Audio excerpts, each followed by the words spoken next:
Fine. Right, ladies and gentlemen, good afternoon. We are going to start with chapter 4.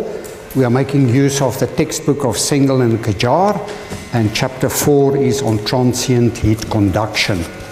You've already completed chapters 1 to 3 in the textbook of Cengel, in which you've looked at conduction heat transfer, and what was very important is that conduction heat transfer had lots of similarities with electrical circuits in terms of resistances, and the conduction heat transfer in all cases could have been written as one or other resistance component.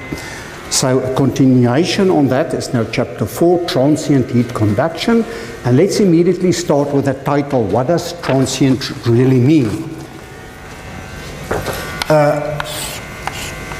If we look at a body,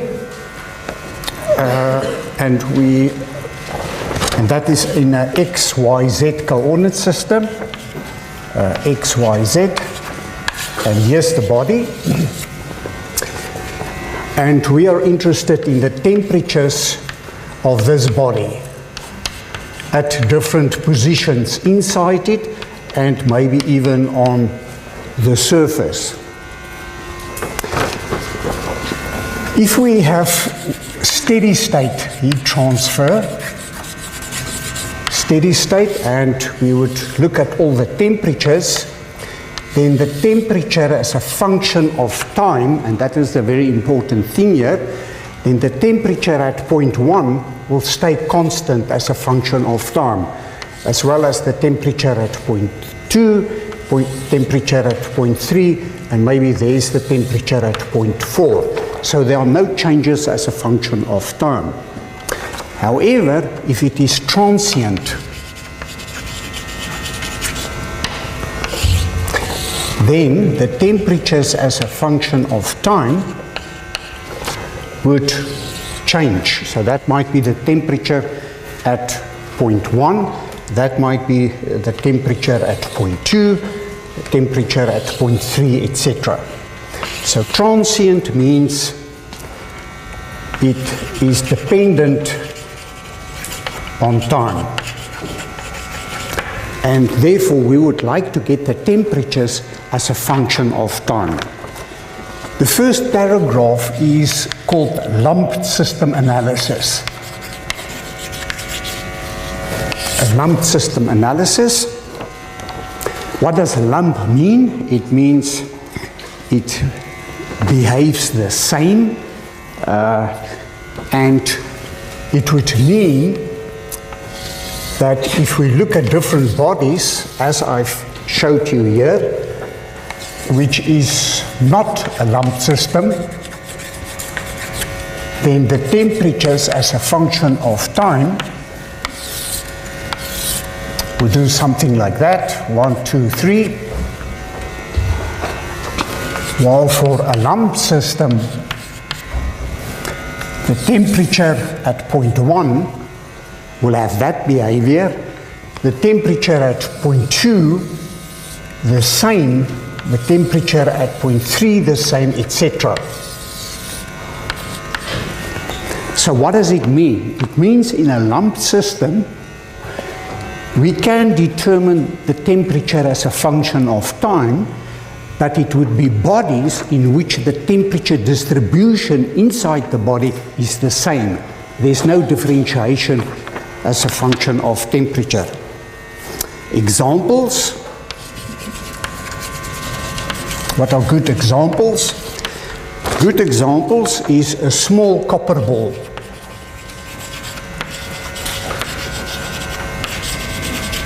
Small copper ball.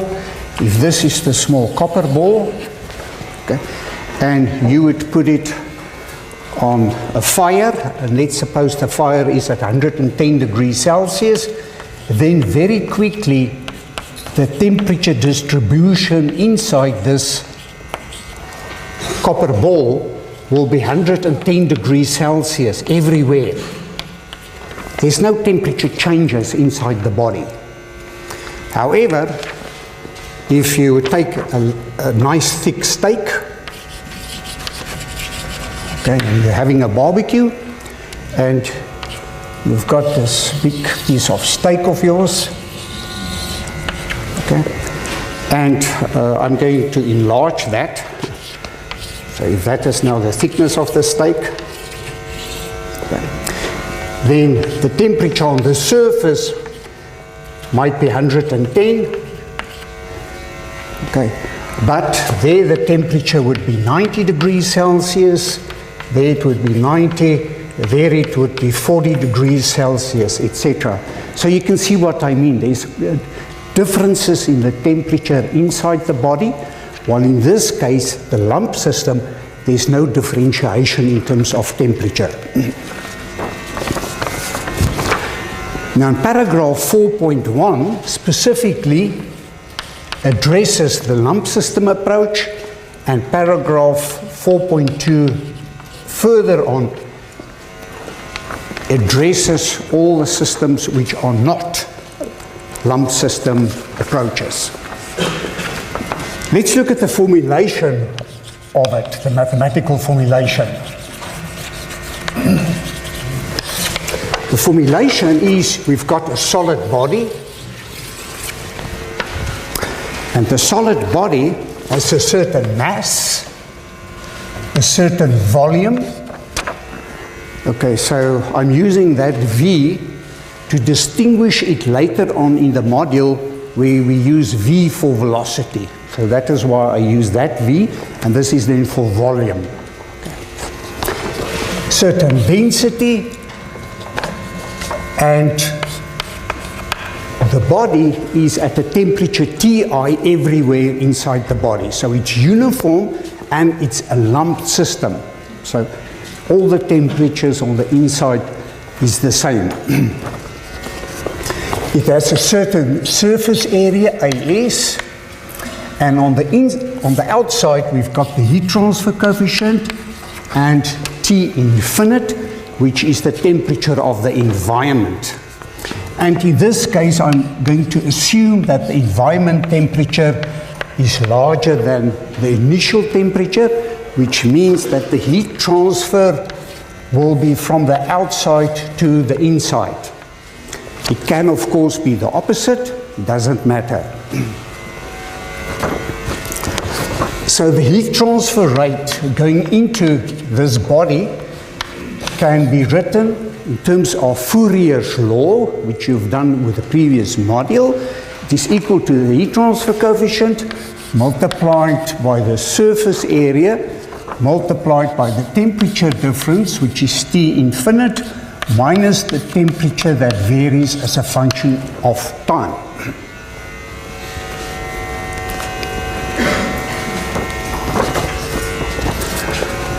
And what we're going to do is we are going to take an energy balance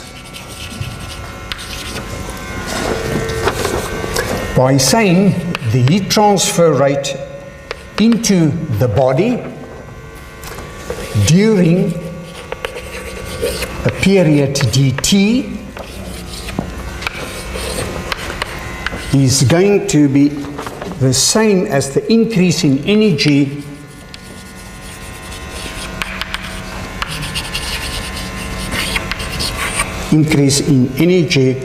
of the body during dt. The heat transfer rate going into the body over a period dt is equal to the increase in energy dt. If you find it difficult in many cases to work with heat transfer rate, think of it as a mass flow rate. So the mass flow rate going into the tank would be equal to the increase in mass of the tank if nothing goes out. Okay.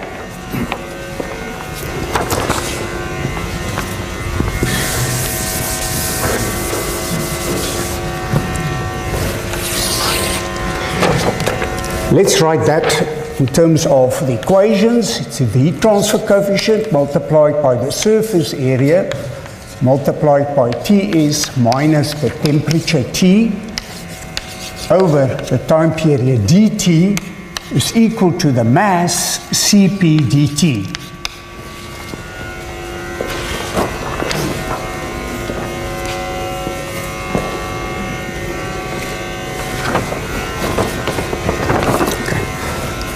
Now the mass, if we look at these two terms, that one and that one, the mass is equal to the density multiplied by the volume, and dt we can write as d of t minus t infinite. Okay. Why can we do that? Because this is a constant. And if we do the differentiation of the constant, it's going to disappear.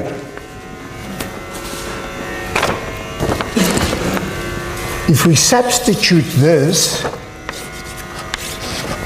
into those two terms, then we can write the equation as the heat transfer coefficient multiplied by the surface area multiplied by Ts minus the temperature dt is equal to rho multiplied by the volume Cpd T minus T infinite.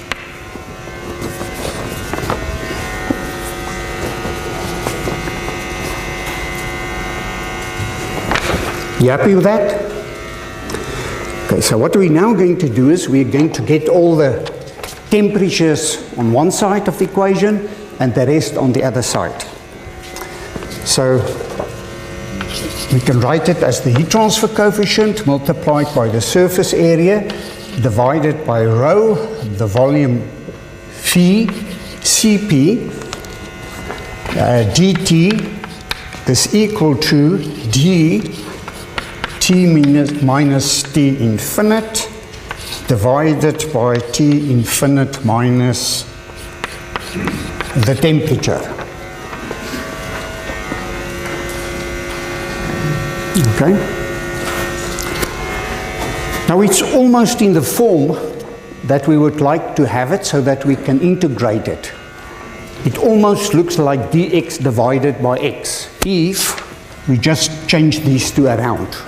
Okay, which means that we have to put a negative sign on that side, and then we can write it as d t minus t infinite divided by t minus t infinite is equal to minus the transfer coefficient multiplied by the surface rho v Cp dt. You happy with that?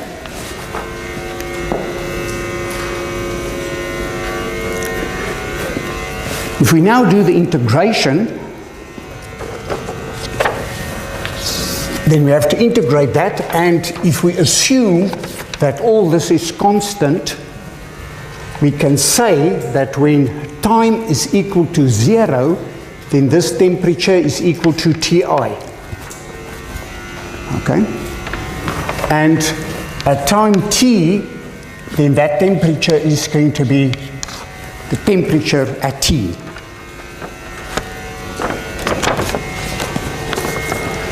If you do the integration, you all know how to do it. It's just a simple ln term. Clean it up and make it neat. Then you're going to end up with the equation, the ln of the temperature minus T infinite divided by Ti minus T infinite is equal to minus the transfer coefficient multiplied by the surface area rho v Cp multiplied by T. We would like to get rid of the ln term, therefore we can say the temperature at any time t minus that of the environment divided by the initial temperature minus the temperature of the environment is equal to E to the minus Bt, where B is equal to the heat transfer coefficient multiplied by the surface area divided by rho, the volume Cp, and B doesn't have a physical meaning, but its units is per second.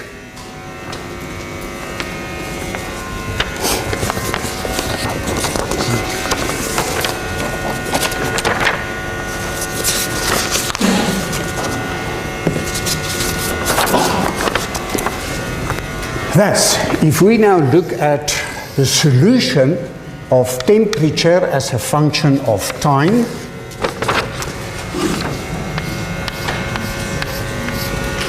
then we will always have the solution between Ti and T infinite. Okay. And let's suppose T infinite is now larger than Ti, then the solutions, let me just write the Ti there because it's going to be in the way, Ti. That is the solution for a specific value B1. So the temperature is going to do something like that. And as the time goes larger and larger, it will tend towards the temperature on the outside. Okay.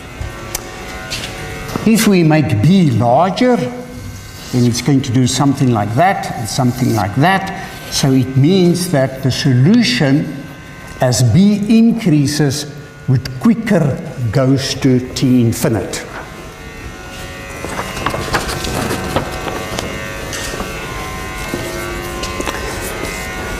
Okay, now, if we are now critical about it, we will say, well, that's now great. I've got this fancy equation that I can now use to solve the temperature inside the body as a function of time. But let's go back to this. And that is about the assumption of a lump system. When would I know I can use the lump system approach? When will it be valid or not?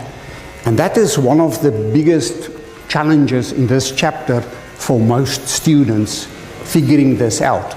Because in a test and an exam, I'm just going to give you a body, and you will have to choose which approach to follow. The lump system approach is most probably going to be 10 times or 100 times more simple than that of the other solutions. So it's quite a relief if you can use the lump system one, and it's much easier to solve. But it is not so easy to figure out when you can use it. And that is what I'm going to discuss with you now. So a criteria in terms of when is it a lump system approach, or when can we use a lump system approach? Well, before we answer that, one of the things that is being used is the characteristic length.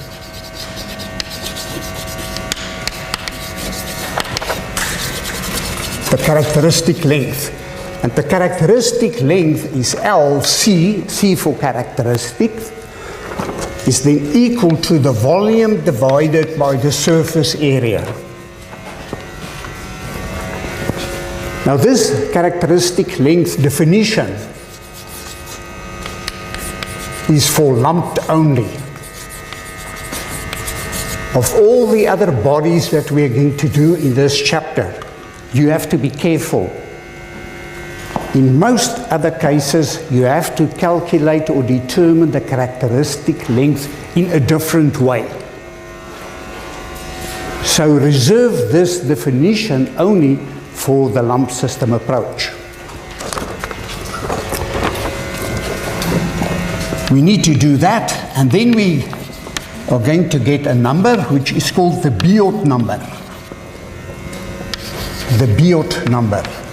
And the Biot number, we are not going to derive it, but it's very easy to derive, and we are going to do it later on, is equal to the heat transfer coefficient multiplied by the characteristic length divided by the thermal conductivity K.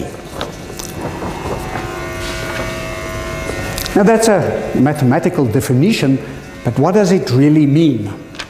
What it means is it is the convection, the ratio of the convection at the surface to the conduction within the body.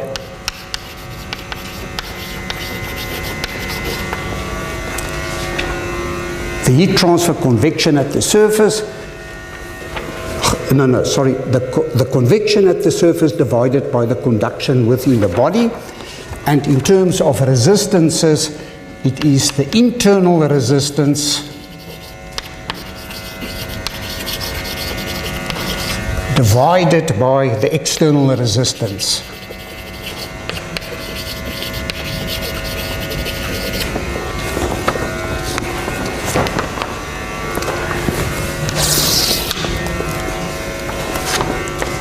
So if we have a small Biot number,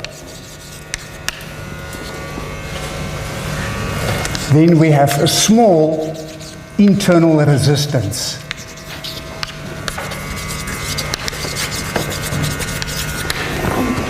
Small internal resistance.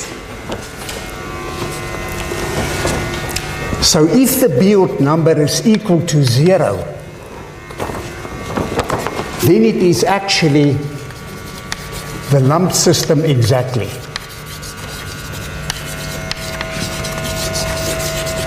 The problem is we do not have any real bodies in which the Biot number is 0.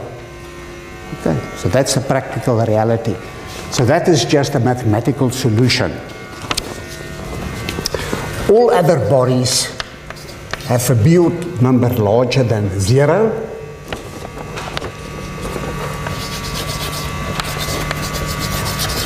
And now we have to determine when can we use the lump system, and we make use of the Biot number.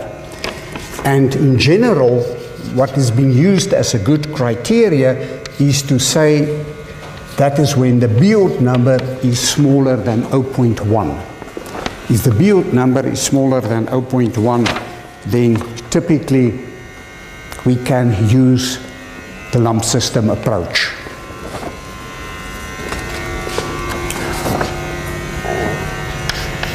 And to get a small Biot number, if we look at this equation, then you will see it is typically when LC is small. When the characteristic length of the body is small, then it will make the Biot number small. The second thing which can be used to before the time figure out if you can use the lump system approach or not is to look at the thermal conductivity. If the thermal conductivity K is high, then normally we've got a very small Biot number. So if we just think of bodies that we can consider, then any small ball, a bearing typically, would have a small characteristic length, high thermal conductivity. So a ball bearing would be a good example of a lump system. The woman that wears some jewelry in your ear, that would typically also be a wire or maybe something fancy on, a heart or something like that. It is small, the thermal conductivity would be high. That would be a good approximation for a lump system. A dead body, okay, if there was a murder or somebody passed away and they have to determine when the murder took place, then they want to determine by measuring the temperature in the liver when the person was murdered. So a human being, in most cases, is not so small, and your thermal conductivity is relatively low, so that would be not a good example of a Biot number smaller than 0, or we can use a lump system approach. But what is more important is that you really understand this ratio of the internal resistance to the external resistance. It's all good and well to use the Biot number, but that is just to quantitatively have a criteria, but you will see in this module you need some deeper insight. And I'm going to explain it to you with the following example. This is the venue in which you are in the moment. Engineering 3, venue 1. Okay. And there are 300 of you in this venue approximately. And that is the door. And let's suppose we close 3 of the 4 doors, and there's a fire here in this venue. Okay. And remember, this represents the body. And the body I'm referring to is now this body. Okay. So what happens here on the surface is the convection heat transfer. So that represents you sitting here in the venue, and we've got this fire. And all of you want to move into this body. You want to go outside. Okay. Now, if there's one door and all 300 of you would like to get out of this venue as quickly as possible, there's going to be a big resistance. Why is the resistance? Because the resistance is being determined by the dimensions of that door. Okay. So it is going to be very difficult for all of you to get through that door very quickly.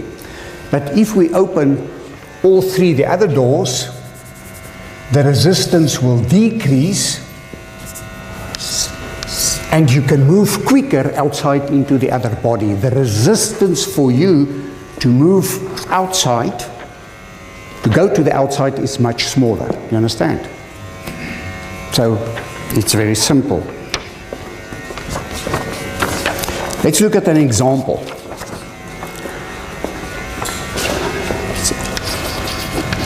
The example is based on the one in your textbook. It's not exactly the same. I've changed it. And the example is about a thermocouple junction. The thermocouple junction has a diameter of 1 millimeter.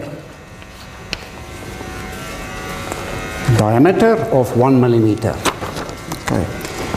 The K value of this junction is 35 watts per meter Kelvin. The density rho is equal to 8,500 kilograms per cubic meter. The Cp value is equal to 320 joules per kilogram Kelvin.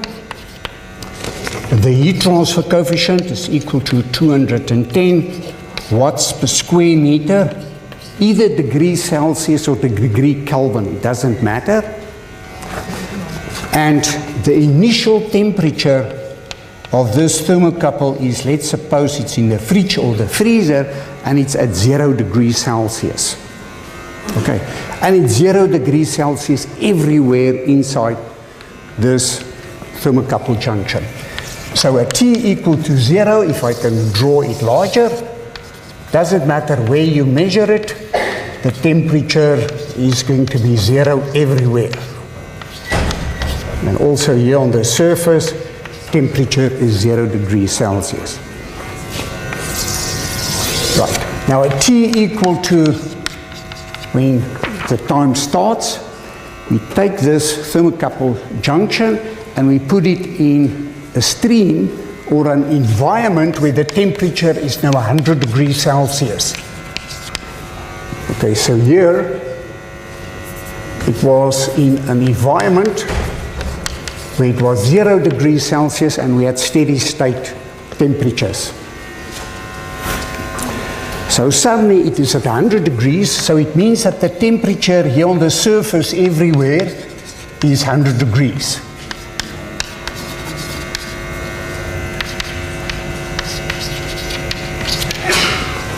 Okay. Now the question is, how long before this thermocouple junction would be at 99 degrees Celsius? Okay, not 100 but 99. So it is within 1% of the 100 degrees. How long before it reaches 99 degrees Celsius? So if we do it schematically, we would say there's the temperature, as a function of time. This is Ti, where it was originally at 0 degrees Celsius. T infinite is 100 degrees Celsius. Okay.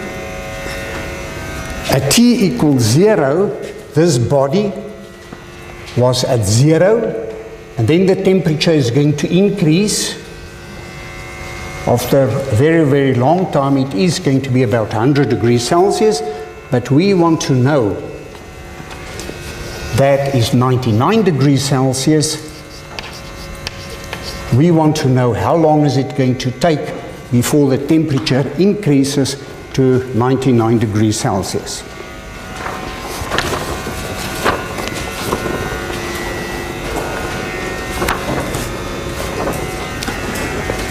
Right, the characteristic length is equal to the volume divided by the surface area. Now this thermocouple junction is a sphere, so the volume of a sphere is equal to 1/6 pi multiplied by d to the third divided by the surface area of a sphere, which is pi d squared.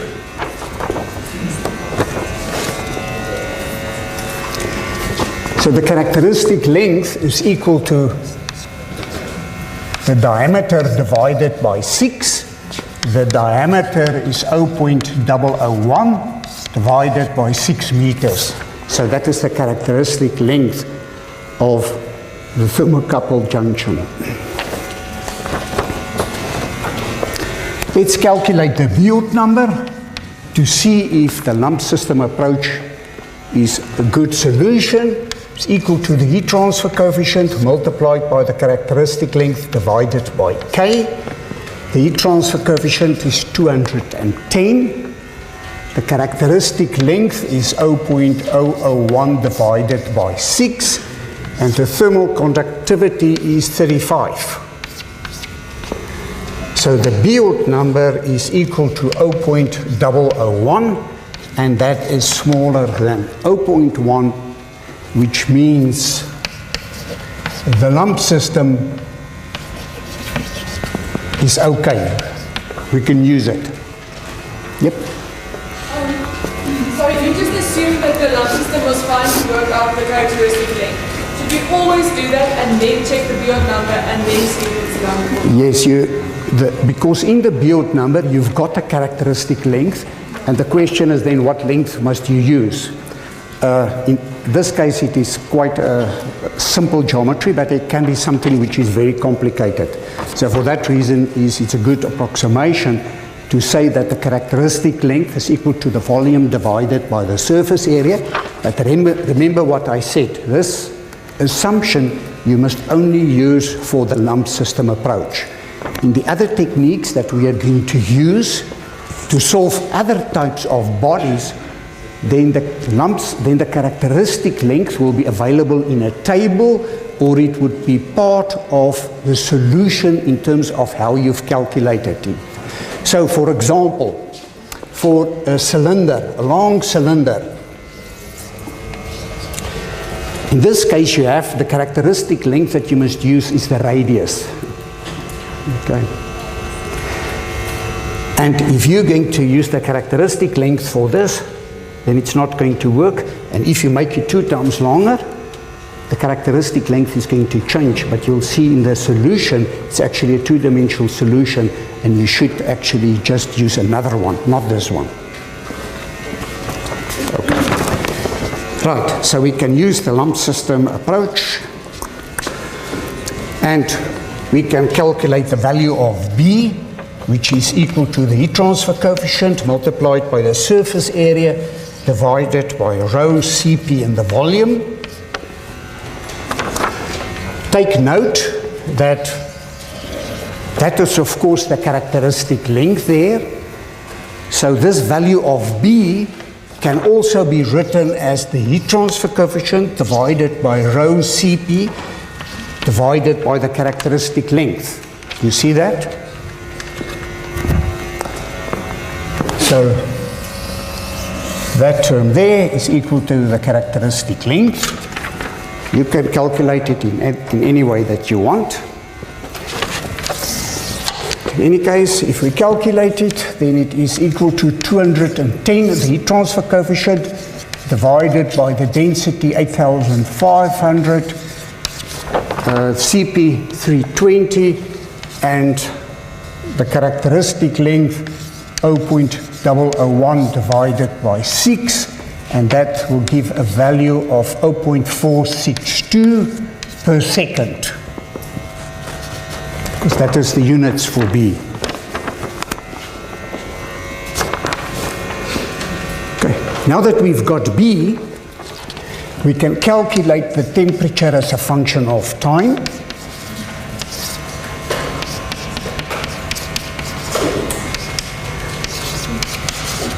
Okay, with that equation that we've derived, okay, we would like to know how long it will take to get to a temperature 99 if the environment temperature, T infinite, changed to 100.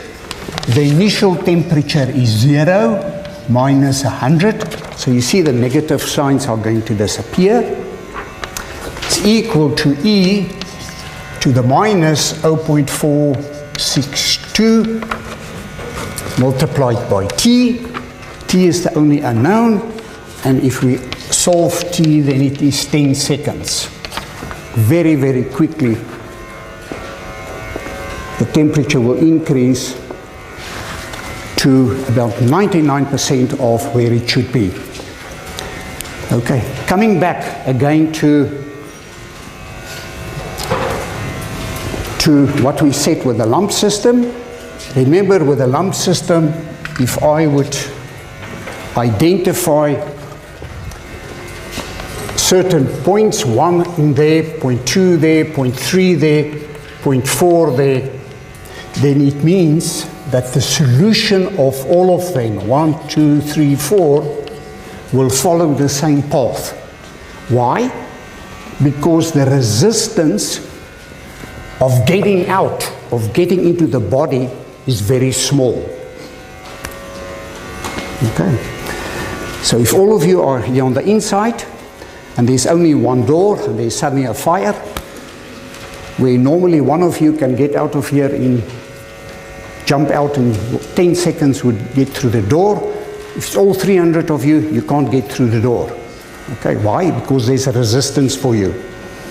But if we open up the other doors and even put in another 4 or 5 doors, then it's very quickly for all of you to move out and to move into the other volume. So the resistance for movement is very, very small. Remember, here on the outside, with conduction, we have molecules that vibrate, and that is how the heat is being transferred. They're at a higher temperature and they want to go to a lower temperature. It's the same with flow. If it's at a high pressure to a low pressure, always the same. It is the resistance that determines the flow rate, the mass flow rate, or the resistance for heat transfer that determines the heat transfer rate. Ladies and gentlemen, that was the lump system approach. Do you've got any questions? Nothing? Right, thank you very much. Then we'll continue on Thursday.